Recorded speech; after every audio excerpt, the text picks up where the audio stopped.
A very, very good afternoon to you. Thank you for joining us here on a KTN News Desk on this 12th day of January 2016. On 17, beg your pardon, always a pleasure to have you tuned in. Let's first take a look at the highlights.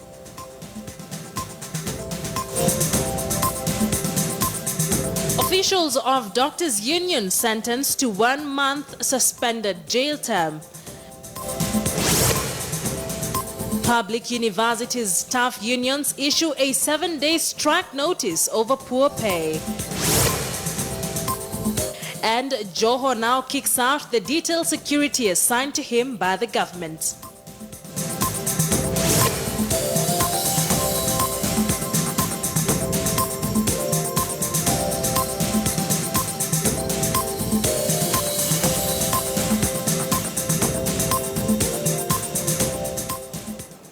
Good afternoon. Our sign language interpreter is Lensa Owino and I am Akisa Wandera. Now, the Labour Court has this morning sentenced officials of the Doctors Union to a 1-month suspended sentence. Judge Helen Wasilwa has ordered doctors to engage the government and end the strike in 2 weeks' time. Doctors pleaded for leniency, saying that the union members needed them available for the talks. They were found guilty of contempt of court for failing to obey an order issued on the 1st of December, ordering the suspension of the strike. Let's take a look at that particular ruling that was made earlier on in the morning.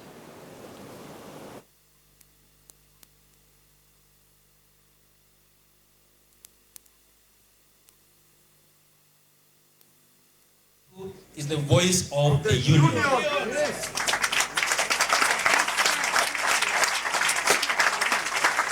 Never respond to any summons, to any memos, to any show cause letters. Never respond.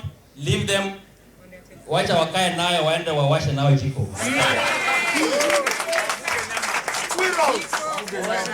Kwa hivyo mimi nataka kuambia Wakenya, nyinyi msimame kidete na madaktari. Hakikisha ya kwamba afya yenu inalindwa. Na afya yenu yesilindwa kama mnaenda kuletewa madaktari pandia.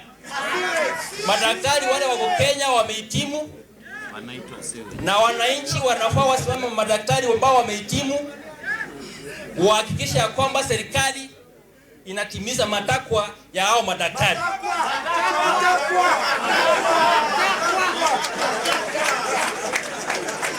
Na serikali ikitimiza matakwa ya madaktari, afya ya wananchi itanawiri.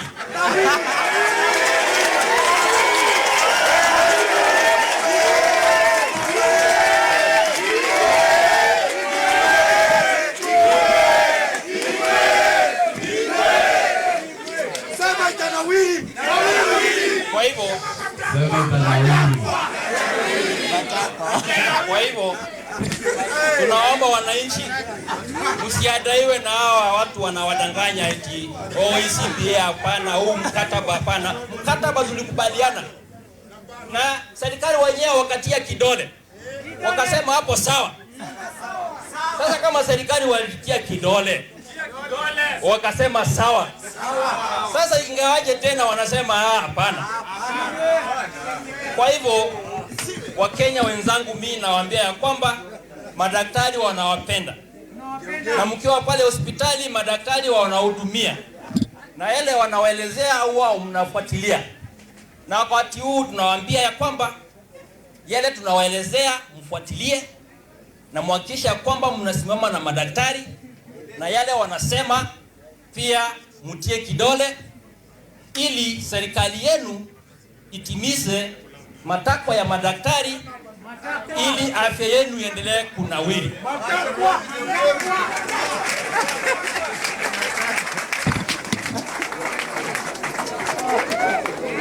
Doctors power! Doctors power! CBA revolution!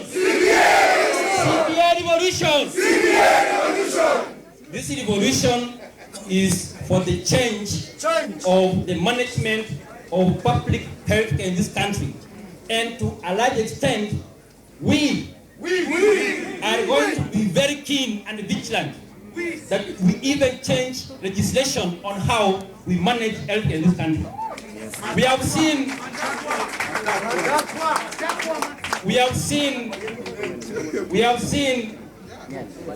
non-qualified, non-Kenyans who walk in and take the jobs of Kenyan doctors who are qualified. That legislation must change and ensure that we protect the jobs of the qualified Kenyans in this country. And that is our responsibility.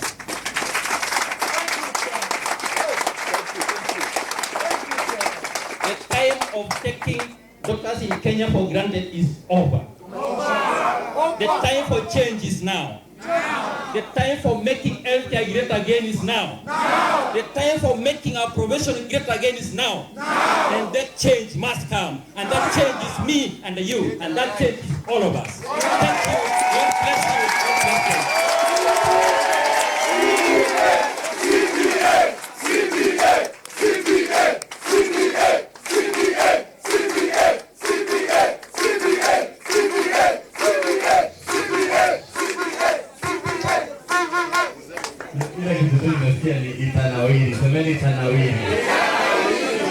Sasa kuna vingine nimesikia matakwa.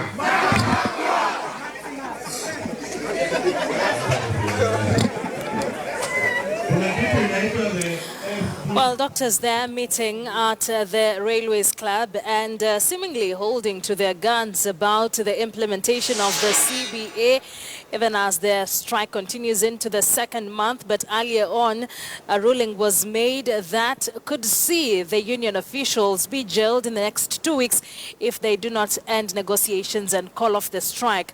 Let's take a look at that ruling by Judge Helen Wasilwa in the Labor Relations Court. What message will I be sending to Kenyans if I let you free? That you can come to court, the court will give you an order, and you can walk on the streets and go away and say we are not obeying it? It cannot be. This court must protect its image. It must protect the rule of law. You have told me that you are still negotiating. And since I don't want the negotiations to collapse, I'll give you a small window. A window that will ensure that the negotiations continue. But in the same vein, this window is only open for 2 weeks. So what it means is that for today, I sentence you for 1 month in jail, suspended sentence, which will fall down. The sentence is hanging on your head. It will fall down on your head within 2 weeks if the strike is still on. I don't know whether you get me. So you have a sentence hanging on your head for 2 weeks. If the strike is still on, you'll be arrested wherever you are and be taken straight to Langata for the ladies, and for the gentlemen to industrial area or committee, wherever they'll decide. So you have those 2 weeks. Those 2 weeks are for you to finish your negotiations and to go and call off the strike as leaders who are leaders. If not, you should be impeached even by your by your members. So I think that is the only way I can be lenient to you, because I understand the situation. So you are coming back before me in 2 weeks' time. Now, staff working in public universities have now officially issued a 7-day ultimatum or a 7-day strike notice to the government over what they called poor pay. The staff, through their trade unions, WASU and KUSU, said they will down their tools after the expiry of the 7 days. They're urging the government to implement their 2013 to 2017 collective bargaining agreement. Bado tunawapatia serikali na wasimamizi wa vyuo vikuu muda. Wasiwe watu wa kupenda kungojea strike. Wawe watu wa kukubaliana na kuweza kuketi chini na kujadiliana kistaarabu, kinjia ya kisheria. Lakini wasipofanya hivyo, hatuna budi sisi. Maana tumewapatia muda wote, miaka zote zimepita hawajaja. Tunapoenda kwenye mgomo tusilaumiwe. Wanafunzi wetu tunawaambieni, sisi tumekuwa watu ambao ni watiifu. Tumengojea serikali, tumengojea vyuo vikuu, wamekataa kuja kwenye meza. Tufanyeje? Tufanyeje? Na hawa wahadhiri, wafanyikazi wote wako na mahitaji yao. Hawawezi wakaendelea mwaka nenda rudi kungojea serikali kuja kwenye meza na kusema leo hii ningependa nikupatie hii. Hatupendi kuendelea kungojea. Twaumia. Tuko na mahitaji, tuko na watoto wana mahitaji, na kila mtu ana mahitaji. Ni nani ambaye hajui uchumi wa nchi hii umedorora? All employees of public universities who are members of WASU and KUSU will withdraw their labor from Thursday 19th, 2017 until the 2013-2017 CBA is negotiated and signed. All right, those are union officials of WASU and KUSU giving the government a 7-day ultimatum to respond, of course, to the implementation, as they say, of the 2013-2017 CBA, or they go back to the streets. And our reporter, Shadrach Miti, attended that particular function. Let's join him now from our city center studios for more details. Good afternoon, Shadrach. What exactly are the demands of the union officials for their members?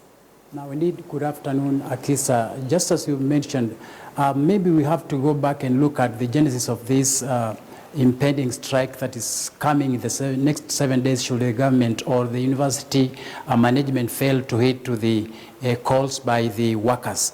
Remember, this CBA began in the year 2012 in December when the two unions, that is the university's academic staff union and the Kenya Union staff union, sat together and wrote proposals and forwarded them to the Interpublic Universities Council, demanding for, among other things, the harmonization of their salaries. So, and up to that, since that time, up to now, which is running into 6 years, the university's workers have claimed that no budget allocation has been factored within the university's running affairs, now leaving them out completely, even as they seek to get some harmonization of their salaries. So the bone of contention in all these matters is, number one, they are unlike in other CBAs where workers demand for specific salary increment. For them, they are specifically calling for the harmonization of their salary, so that when people are working within the same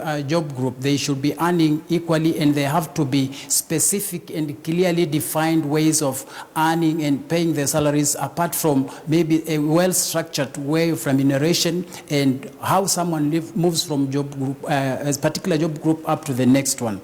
Now, another thing they are really looking at is, although they presented this proposal in 2012 December, no one has ever come back to them and maybe called for a negotiation. So for them, even as they issue this strike notice for 7 days, they are not yet demanding for anything closer to implementation, but the minimum they are calling for now is for the relevant authorities, that is particularly the university's council, to come and sit down so that they can discuss and find a way out and see how they can really deal with the issue. Remember, they seem to be running out of time, given that this being an election year, the financial year of the budgetary allocations and estimates shall be read in March this year, unlike in the past or in previous years where budgetary allocations and estimates for the government are read in June. So number one, they have two things to look at. They have to make sure that their grievances are addressed by March, and remember, this CBA, in case it shall not have been discussed and looked upon by June, then it ceases to be operational. For them, they seem to be looking at a situation where whatever they did about 7 years ago may just turn out to be a complete waste, given that should they run up to June, then, then the CBA will not be functional anymore. All right, Shadrach, thank you very much. Our reporter, Shadrach Miti, joining us from our City Center studios with the genesis of this collective bargaining agreement for university staff as they threaten to go on an industrial strike if the government does not respond in 7 days. Now, Mombasa County Governor Ali Hassan Joho has kicked out security officers seconded to man his residence in Mombasa. The governor, who has been at loggerheads with regional coordinator Nelson Marwa yesterday said he will not need any government security following the withdrawal of his bodyguards over what the government termed as reorganization of security. According to the officers, they have now been forced to spend their nights outside the residence after their bosses sent them back to the governor's house. This brings a new twist to the controversy, beg your pardon, regarding the withdrawal of Joho's and Kilifi Governor Amason Kinge's security guards. Yesterday, Marwa maintained that the matter should not be politicized. All right, let's now take a short break, but don't go too far. We still have a lot lined up for you here on a KTN News Desk.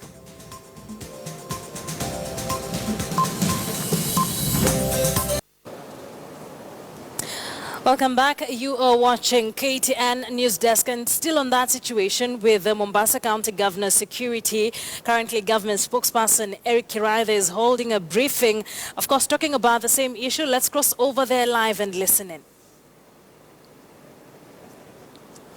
All right, and definitely you remember that a few days ago, the security of Mombasa County Governor Ali Hassan Joho and his Kilifi counterpart were withdrawn in what Coastal Region Coordinator Nelson Marwa termed as reorganization of security. But he also said that the issue is being politicized after the kind of reactions that this move got from both the governors and also members from the political front as well.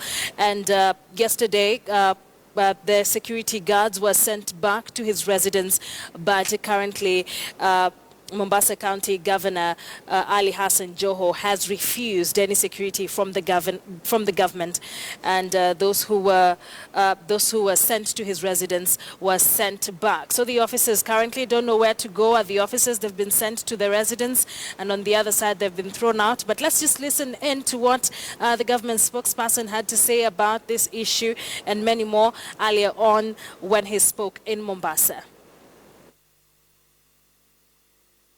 Hivyo ndivyo jinsi nchi itakavyoweza kuendelea.